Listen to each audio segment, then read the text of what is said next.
앞서 전해드린 대로요. 경찰은 아직까지도 김경시 의원의 귀국 날짜를 조율 중이다 이렇게 밝힐 뿐 김시 의원에 대한 본격적인 수사 지금 들어가지도 못하고 있습니다. 이렇게 시간만 흘러가는 동안 김시 의원 본인은요. 최근 텔레그램 메시지를 삭제했다가 다시 가입하는 등 증거인멸 정황 의심받고 있고요.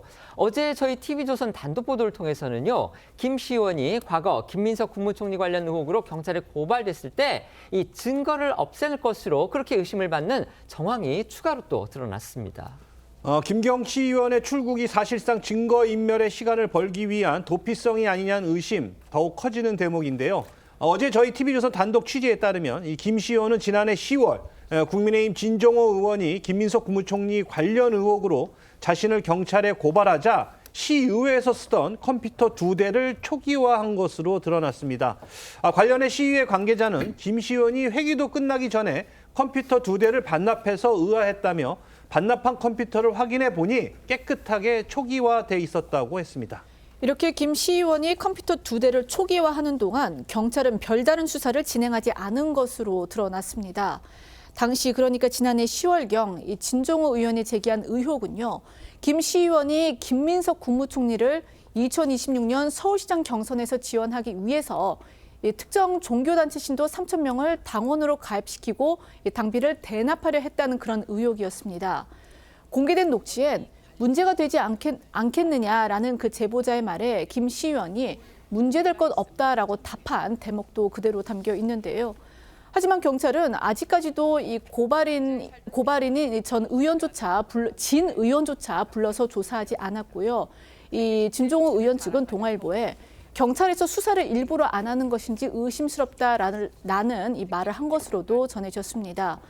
이 관련해 녹취록 속의 김 시의원의 목소리 다시 들어보시겠습니다. 당원 가입하고 이런 거는 문제가 아닌데 돈을 우리가 이렇게 이제 받아서 하게 되면 나중에 또 이게 그 돈이 문제가 되지 않나 하는 지금 생각이세요. 그래서 근데 그거는 이제 어떻게 보면 제 개인적으로 나가는 거니까 문제가 있습니다. 이렇다 보니까 경찰 수사가 이루어진다고 해도요. 과연 이 찾아야 할 증거를 찾을 수 있겠느냐는 우려가 커지고 있습니다. 김 시의원은요. 앞서 말씀드렸던 이 텔레그램 메신저뿐만이 아니고요. 카카오톡도 탈퇴하고 나서 다시 가입한 그런 정황이 드러났습니다. 네, 지난 7일 밤인데요. 텔레그램 계정을 탈퇴하고 새로 가입한 것으로 보이는 김 시의원이 같은 날 카카오톡에서도 새 친구 목록에 나타난 겁니다. 또 김 시의원은 인스타그램에서도 공개 계정에서 비공개로 전환을 했는데요. 메신저 재가입이나 휴대전화 교체 등을 통해서 디지털 흔적을 정리하고 있는 것 아니냐는 의혹이 나옵니다.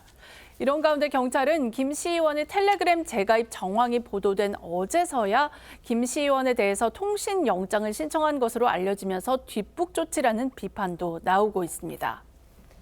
네, 아까 저희가 그 김민석 국무총리 관련 김경시 의원이 지원하는 내용의 그런 녹취를 들려드렸는데요. 거기서 저희가 김경시 의원의 목소리라고 말씀을 드렸는데 시의원 본인이 아니고요. 그 시의원 의원실 직원의 목소리였기 때문에 바로 잡겠습니다. 강선우 의원한테 공천원금 1억 원을 건넸다 이런 의혹을 받고 있는 김경시 의원이 이 자녀를 만나기 위해서 정확히는 아들을 만나기 위해서 미국에 갔다 이렇게 주장을 했었는데 정작 세계 최대 가전 전시회인 CES 행사장에서 포착이 됐습니다. 이렇다 보니까 결국 거짓말한 거 아니냐. 또 결국 경찰 수사를 피하기 위해서 도피성으로 나간 거 아니냐. 또 그런 김경시 의원을 경찰은 방조한 거 아니냐. 방치한 거 아니냐. 이런 의심이 지금 야권으로부터 더 크게 제기가 되고 있습니다. 어떻게 보십니까?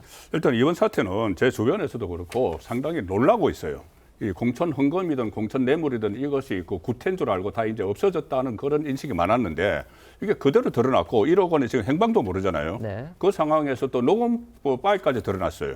그런데 온 국민이 이게 의혹을 표시를 하고 정말 우려를 하고 있는 상황에서 본인 당사자가 그 전에 CES 행사 참석 계획이 있었다고 하더라도 저는 그 취소를 해야 된다고 봅니다. 취소를 하고 그 경찰 수사에 응해야 되는데 그렇지 않고 또 나갔는데 나가게 된 경위도 보면은 경찰의 책임도 상당히 있는 거예요. 지금 조금 전에 말씀하셨다시피 그 전에 그 PC 네. 2대 이게 삭제를 하고 증거인멸 혐의 우려가 있었잖아요. 네, 그거는 이제 김민석 전 네, 그때 총리, 그 당시에 관련 그런데 그 부분입니다. 당시에 네네. 김민석 전 총리와 관련됐을 때 그때도 고소 고발이 있었어요. 네네. 그 김경시 의원에 대해서. 네네. 그때 고소 고발이 있었으면 그때 어떤 조치를 취했어야 되고 출국 금지든지 아니면은 그때 미처 출국 금지를 안 취했어도 이번에 이 사태가 불거졌으면은 그 전께 고소 고발이 있기 때문에 그 직후라도 바로 그 출국 금지를 해야 되는데 그런 조치가 없었다. 그러니까 자꾸 특검 필요성이 적극 대두가 되는 겁니다. 네, 김민석 총리입니다. 네, 말씀해 네. 주십시오. 일단 이게 사건이 좀 복잡하긴 한데요. 그러니까 김경시 의원. 김경시 의원은 강선우 의원과의 이제 어떤 공천원금 대가성으로 가장 지금 국민들이 경악스러워하는 상황이고 그 옆에 이제 김병기 의원이 연관이 돼 있는 것처럼 지금 수사의 대상에 3자로 있는 것이고 또 김병기 의원은 또 따로 보좌 진달과 같은 사건이 있습니다. 근데 이게 한꺼번에 있는 게 아니라서 지금 김경시 의원을 얘기하는데 김경시 의원만 얘기하면 굉장히 부적절합니다. 사실 아들을 만나러 갔다고 처음에 밝혔는데 일정이 안 맞으면 본인이 해야 될 일은 당장 세스를 탐색할 게 아니라 돌아와서 수사를 받아야죠. 네. 수사를 받아서 본인이 했던 일에 대해서 책임지고 털려고 하는 모습을 보여야 되는데 거기에서 세스라는 어떤 그런 행사에서 엄지척을 하면서 하는 것들은 스스로 저는 매를 보는 것 같아요. 네. 증거인멸에 대한 어떤 그 의혹들만 높이면 네. 다시 돌아와서 영원히 도주할 수는 없거든요. 그런 부분에 있어서는 구속 수사를 저는 면치 못할 수도 있겠다라는 그런 생각이 듭니다. 네. 도주라는 표현을 쓰셨는데요. 본인은 지금 도주라고 전혀 생각을 안 할 겁니다. 그러니까 저희가 그 표현은 우리 서영주 부대변인의 개인적인 의견으로 저희가 접어두겠습니다.